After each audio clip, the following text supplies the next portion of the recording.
দাদা একটা কমিটি করছে 2002 সালে, হিন্দু বৌদ্ধ খ্রিস্টান ঐক্য ফ্রন্ট, হিন্দু বৌদ্ধ খ্রিস্টান ঐক্য ফ্রন্ট। আমরা এটাকে মুসলমান হিন্দু বৌদ্ধ খ্রিস্টান ঐক্য ফ্রন্ট করতে হবে। কোন বিভাজন এখানে চলবে না। আমরা সবাই এক। শহীদ রাষ্ট্রপতি জিয়াউর রহমান আমাদের পাসপোর্টে হিন্দু বলেন, বৌদ্ধ বলেন, মুসলমান বলেন, খ্রিস্টান বলেন, সবাইকে বাংলাদেশ হিসেবে লেখা আছে, জাতীয়তা, ন্যাশনালিটি বাংলাদেশ। ঠিক না বেঠিক?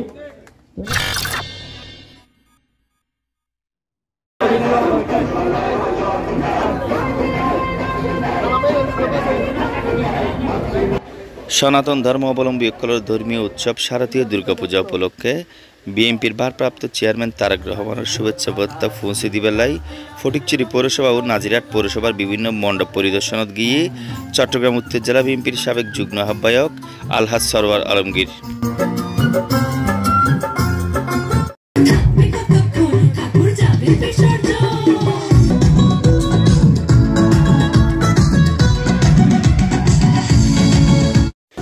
এই সময় তারা উপস্থিত আছেন ফটিকছড়ি পৌরসভা বিএনপির আহ্বায়ক মোবারক হোসেন কাঞ্চন, জেলা শ্রমিক দলের সাবেক সাধারণ সম্পাদক বাবু মিহির চক্রবর্তী, বীর মুক্তিযোদ্ধা মাহবুবুল আলম, জেলা কৃষক দলের সদস্য সচিব নাজিমউদ্দিন শাহিন, ফটিকছড়ি পৌরসভার সদস্য সচিব আবুল কালাম আজাদ, উপজেলা কৃষক দলের সদস্য সচিব খালেদ মাহমুদ বাবুল সহ উপজেলা পৌরসভা বিএনপি অঙ্গ সহযোগী সংগঠনের নেতৃবৃন্দ। আচ্ছা, আমাদেরকে একটি বার্তা দেওয়ার জন্য আপনারা নিজেরাই পূজা করবেন, আমরা আসবো না, এটা তো হতে পারে না। কি দাদা,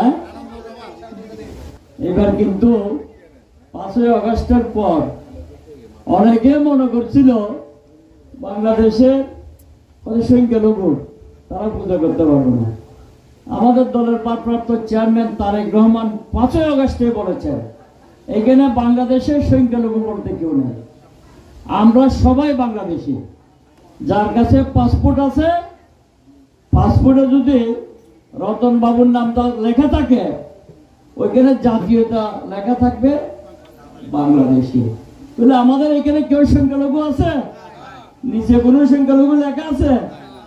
মঞ্চ লাগানোর কোনো কারণ নেই, আছে না বাবা? হ্যাঁ, আমাদের ভুল কি? আমরা কেমন জানি একটা মনটা ছোট ছোট ভাব, মানে কোথায় কি হয়ে যাচ্ছে, কোথাও কিছু হচ্ছে না।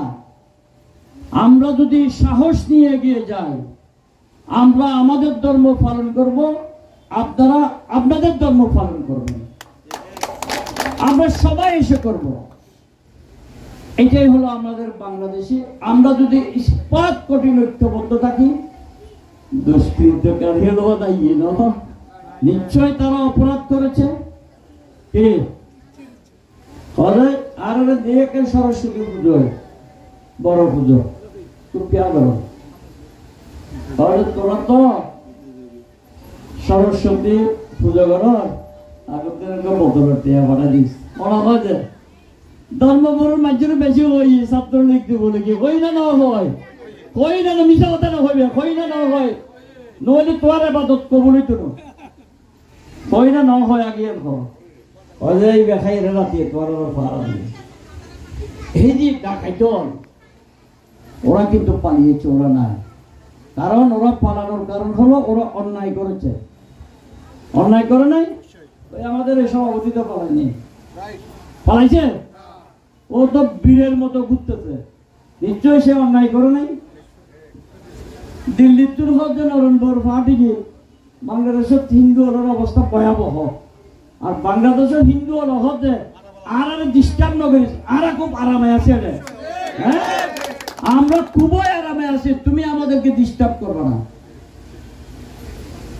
আর এটাও নরেন্দ্র পার্টি আছে, এবার ইসলাম নাম দিয়ে রে দুনিয়ার যত রকমের টাকা দিয়েছে বিয়া করার সাদাবাজি লইয়ের, আর কাছে বহুত ইয়ে আছে, কি বিচার আছে তারা, আর মোবাইলের মধ্যে বিয়া করার বিচার আছে।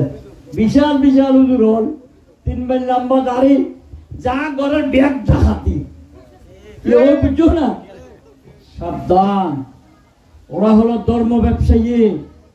হিন্দুস্তানে যেমন নরেন বাবু ধর্ম ব্যবসা করতেছে, একইভাবে বাংলাদেশেও তারা নেমেছে লেভেল, সেম লেভেল।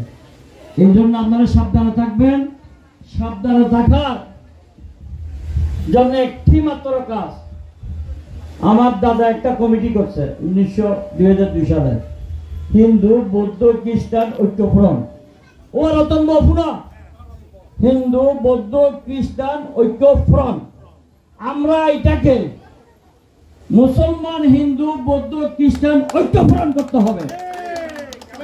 কোন বিভাজন এখানে চলবে না। আমরা সবাই এক। শহীদ রাষ্ট্রপতি জিয়াউর রহমান আমাদের পাসপোর্টে হিন্দু বলেন, বৌদ্ধ বলেন, মুসলমান বলেন, খ্রিস্টান বলেন, সবাইকে বাংলাদেশী হিসেবে লেখা আছে, জাতীয়তা, ন্যাশনালিটি বাংলাদেশ।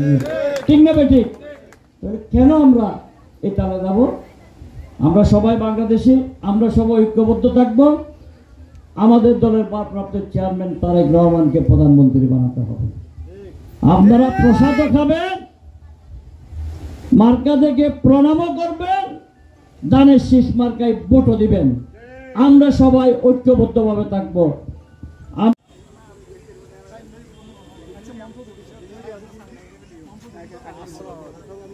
জোয়ার